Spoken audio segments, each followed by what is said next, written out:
ধরুন হঠাৎ আপনি মারা গেলেন। গভীর রাত, চারপাশে নিস্তব্ধতা, মানুষের ঘরে আলো নিভে গেছে, কুকুরের ডাকও থেমে গেছে, শুধু বাতাসের হালকা শশ শব্দ।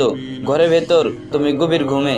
হঠাৎ বুক থরফর করে উঠে বসে গেলে, মনে হলো শ্বাস আটকে আসছে। চোখ খুলে যা দেখলেন তাতে রক্ত হিম হয়ে গেল। তোমার নিজের দেহটা তোমার সামনে পড়ে আছে, চোখ বন্ধ, ঠোঁট নীরব, নিঃশ্বাস নেই। তুমি তাকিয়ে আছো নিজের লাশের দিকে। প্রথমে বিশ্বাস করতে পারছো না। তুমি হাত বাড়াতে চাইলে কিন্তু হাত নেই। তুমি চিৎকার করে বলতে চাইলে, না এটা আমি নই, কিন্তু মুখ নেই, শব্দ নেই। তখন বুঝতে পারলে তুমি মৃত। দুনিয়ার সবকিছু পেছনে ফেলে তুমি বেরিয়ে গেছো, আর কখনো ফিরে আসবে না। হঠাৎ ঘরের দেয়ালগুলো মিলিয়ে গেল, চারপাশে অদ্ভুত অন্ধকার নেমে এলো। মাটির গন্ধ, কাফনের কাপড়ের গন্ধ ভেসে আসছে। তুমি কাঁপতে কাঁপতে দাঁড়িয়ে আছো। হঠাৎ শীতল বাতাস কেটে গেল। সামনে দুজন ফেরেশতা দাঁড়িয়ে আছে। তাদের চেহারা ভীষণ ভয়ঙ্কর, চোখ আগুনের মতো, কণ্ঠস্বর বজ্রপাতের মতো। তারা তোমার দিকে তাকালো, এমন দৃষ্টি যা তোমার আত্মাকে বিদ্ধ করে দিল। তারা কিছু না বলে তোমাকে টেনে নিয়ে গেল। তুমি প্রতিরোধ করতে চাইলে, কিন্তু শক্তি নেই। তুমি শুধু কাঁদতে কাঁদতে চিৎকার করলে, হে আল্লাহ, আমাকে আরেকটু সময় দাও। আমি নামাজ পড়তাম, আমি তওবা করতাম, আমি গুনাহ ছেড়ে দিতাম, কিন্তু আর কোনো সময় নেই। পৃথিবীর সব সুযোগ শেষ হয়ে গেছে। কিছুক্ষণের মধ্যেই তুমি দেখতে পেলে একটা গভীর গর্ত, তোমার কবর। অন্ধকার স্বেচ্ছেতে ভীতিকর। হঠাৎ তোমাকে ফেলে দেওয়া হলো সেই গর্তে। উপরে মাটি পড়তে লাগলো, আলো কমে গেল, শব্দ থেমে গেল। তুমি একা, সম্পূর্ণ একা। হঠাৎ বজ্রের মতো গর্জে উঠলো ফেরেশতাদের কণ্ঠস্বর, কে তোমার রব? তোমার দিন কি? তোমার নবী কে?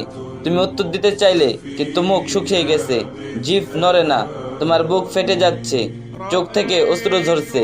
তুমি কাঁপতে কাঁপতে বলছো, আমি জানতাম, আমি জানতাম, কিন্তু আমি করিনি। হে আল্লাহ, মাফ করে দাও। কবরের দেয়াল তখন চাপ দিতে শুরু করলো। অস্থির মজা, ভেঙে যাচ্ছে মনে হলো। চারপাশে সাপ বিচ্ছুর গর্জন। তুমি কাঁপতে কাঁপতে চিৎকার করলে, কিন্তু কেউ শুনলো না। তারপর হঠাৎ এক অদ্ভুত দৃশ্য তোমার সামনে ফুটে উঠলো।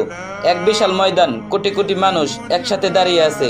সূর্য মাথার উপরে, এত কাছে যে মানুষের মগজ গলতে শুরু করেছে। কেউ কাঁদতে কাঁদতে, কেউ দৌড়াচ্ছে, কেউ শুধু বলছে, ইয়া নাফসি, ইয়া নাফসি, আমার প্রাণ, আমার প্রাণ। তুমি তখন দেখলে নবীগণ দাঁড়িয়ে আছেন, উম্মতদের জন্য দোয়া করছেন। আর এদিকে জাহান্নামের আগুন গর্জন করছে। আগুনের শিখা এত ভয়ঙ্কর যে মনে হলো পুরো দুনিয়া গিলে ফেলবে। সেই আগুন তোমার দিকে ঝাঁপিয়ে আসছে। তুমি কাঁপতে কাঁপতে মাটিতে লুটিয়ে পড়লে, তোমার ঠোঁট কাঁপছে। হে আল্লাহ, আমি দুনিয়ার গুনাহ করেছি, আমি নামাজ ফেলে দিয়েছি, আমি ভুল করেছি, কিন্তু আমি তোমাকে ছেড়ে যাইনি। হে আল্লাহ, তুমি আমাকে বাঁচিয়ে দাও, আমাকে মাফ করে দাও। চোখ দিয়ে পানি ঝরছে, বুক থরফর করছে। তুমি তখন বুঝলে দুনিয়ার হাসি, আনন্দ, টাকা, ভালোবাসা সব ফুরিয়ে গেছে। এখন শুধু আল্লাহর সামনে দাঁড়ানোর সময়। আর সেই মুহূর্তে তোমার অন্তর কেঁপে ওঠে, আমি যদি দুনিয়ায় ফিরে যেতাম, তবে নামাজ পড়তাম, গুনাহ ছাড়তাম, আল্লাহর দিকে ফিরতাম। কিন্তু তখন আর ফেরার সুযোগ নেই। এখন শুধু হিসাবের দিন আর আল্লাহর রহমতের দিন। ভিডিওটি সবাই বেশি বেশি শেয়ার করে দিন, আর যে যত পারেন বেশি বেশি কপি লিংক করে দিন। في الحياة من الصحاب